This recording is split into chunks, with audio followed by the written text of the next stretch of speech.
This is Mr. Wesley, and today we are talking about the single most misread moment in a failing marriage. The moment she stopped warning you, and why the men who missed it are not the men who stopped paying attention, but the men who were never taught what they were supposed to be looking at. You remember the warnings, not the dramatic ones, not the ultimatums or the threats or the conversations that ended with doors closing harder than necessary, the quieter ones. The specific recurring complaints that arrived with such regularity that you had learned to anticipate them the way you anticipate weather. Not with alarm anymore, just with the practiced weariness of a man who knows what is coming, and has developed a set of habitual responses that get him through it without escalation. The comment about feeling unheard, the question about whether you actually cared anymore. The observation that things had not been right between you for a long time. These things arrived on a kind of schedule. Uncomfortable, yes. Exhausting, certainly. But predictable enough that you had stopped treating them as signals and started treating them as texture. The background friction of a long marriage that was difficult in the way that long marriages are difficult, and that continued anyway because that is what you did, and then they stopped. And what replaced them felt, if you are being completely honest, like something close to relief. The house got quieter in a way that your nervous system registered as improvement. The evenings became easier to navigate. The particular tension that used to accompany certain conversations simply was not there anymore. And you did what any reasonable man would do with that information. You filed it under better and moved forward. What nobody told you is that the warnings were not the problem. The warnings were the lifeline. And the moment she stopped sending them was not the moment the storm passed. It was the moment she stopped believing the lifeline connected to anything worth pulling. Stay with me. Because in a few minutes, I am going to show you the precise psychological mechanism that causes women to destroy their own warning system inside a failing marriage. Not deliberately, not strategically, but as an automatic consequence of a neurological process that most men have never had explained to them. I'm going to give you a specific 4-stage model for understanding exactly where, in that process, your marriage currently sits. And I am going to show you the one behavioral indicator that tells you with clinical precision whether the warning system has gone quiet temporarily or gone dark permanently. But first, you need to understand something foundational about what those warnings were actually doing while they were still happening. Because without that foundation, the rest of this will not land with the precision it needs to. I am Mr. Wesley. I have spent years working alongside men who arrived at a marriage crisis they genuinely could not explain, because the signal system they had been unconsciously relying on had not just stopped, it had inverted. The thing they had been treating as the friction of a difficult marriage had actually been the evidence that the marriage was still alive. And its disappearance, which registered as relief, was the moment that required their most urgent attention. This is relational insights, and this is the framework you needed before you needed it. Let me give you the foundation. When a woman raises a grievance in a long marriage, repeatedly, cyclically, in ways that can feel unfair or disproportionate or impossible to fully satisfy, she is doing something that operates on 2 levels simultaneously. On the surface level, she is communicating a specific complaint about a specific situation. The dishes, the emotional distance, the sense of being taken for granted, the particular way you respond when she tries to tell you something that matters to her. Those surface complaints are real, and they deserve to be taken seriously on their own terms. But they are also the visible expression of something operating at a deeper level that most men never see clearly, because nobody ever pointed it out to them. Underneath the surface complaint is what attachment researchers call a proximity bid.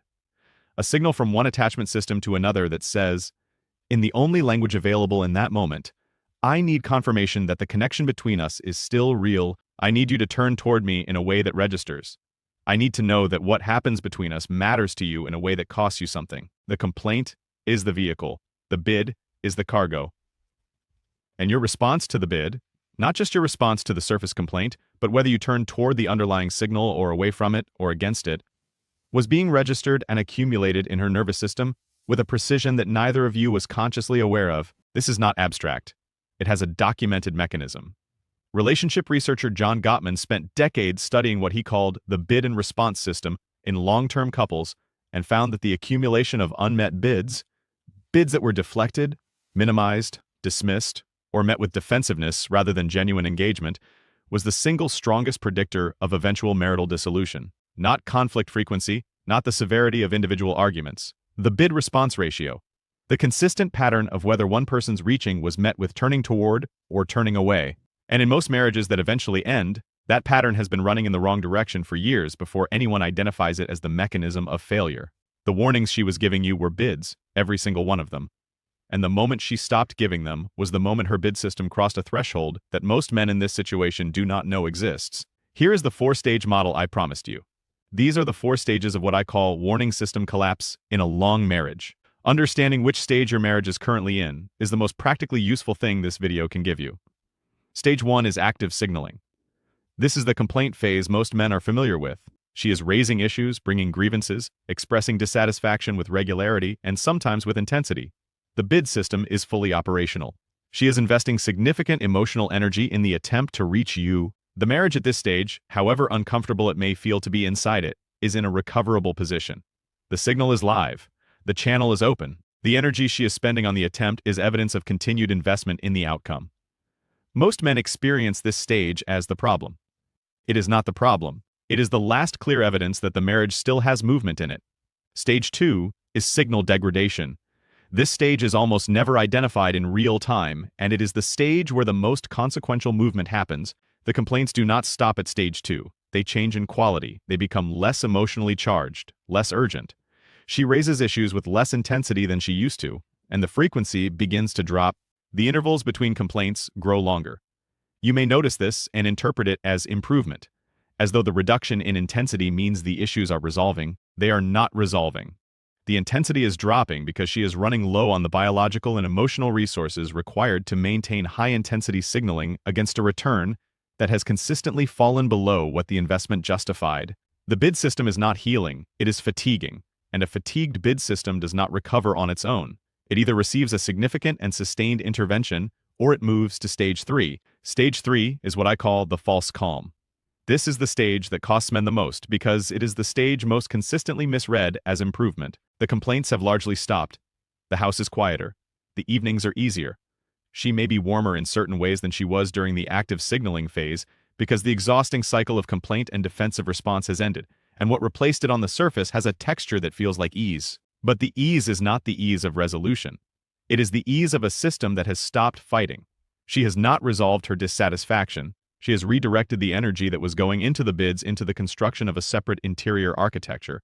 Her own plans, her own investments, her own slowly rebuilding sense of a life that does not require the marriage as its primary structure. The warning system has gone quiet not because the danger has passed, but because she has stopped believing the warning was reaching anyone. Stage 4 is permanent disengagement. This is the stage most men do not recognize until the external events that follow it make it impossible to deny any longer. At stage 4, the bid system has not just stopped, it has been formally decommissioned by her nervous system as a failed strategy. She is no longer oriented toward the marriage as the primary structure of her emotional life. She is still present in the logistical and practical sense. The house still functions. The surface of daily life continues. But the interior of the marriage, the part that required her genuine emotional participation, has been vacated. She has moved out in every way that matters before she has moved out in the way that will eventually become visible to you. I want to stay here with you for a moment before I give you the specific behavioral indicator I promised, because I know this model is landing differently for different men in this room, and I want to acknowledge something directly. Some of you listening to this can identify with uncomfortable precision exactly which stage I am describing when I describe your marriage right now.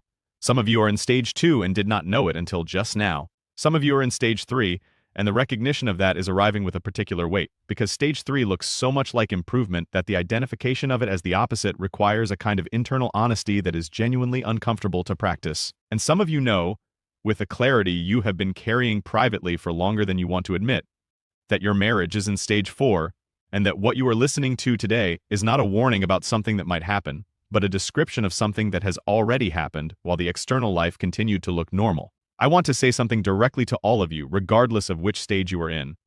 The fact that you did not identify the stage you were in while you were inside it is not evidence of negligence or indifference. It is evidence of a gap in your information. Nobody taught you what the warnings meant while they were still happening. Nobody told you that the quiet that followed them was more serious than the noise that preceded them. Nobody gave you the framework that would have made the signal legible at the moment when legibility could have changed something. You were working with the tools you had been given. For most men in this demographic, that meant almost none. The appropriate response to that recognition is not self-punishment. It is the decision to be as informed as possible from this point forward, regardless of what that information requires of you. Now here is the behavioral indicator I promised you at the beginning. This is the one signal that tells you with the most clinical precision whether the warning system has gone quiet temporarily, meaning there is still movement in the marriage that a genuine intervention could reach, or gone dark permanently, meaning the stage 4 disengagement is complete, and what is needed now is not a strategy for recovery, but a strategy for navigating what comes next with as much clarity and dignity as possible. The indicator is this: her response to your repair attempts.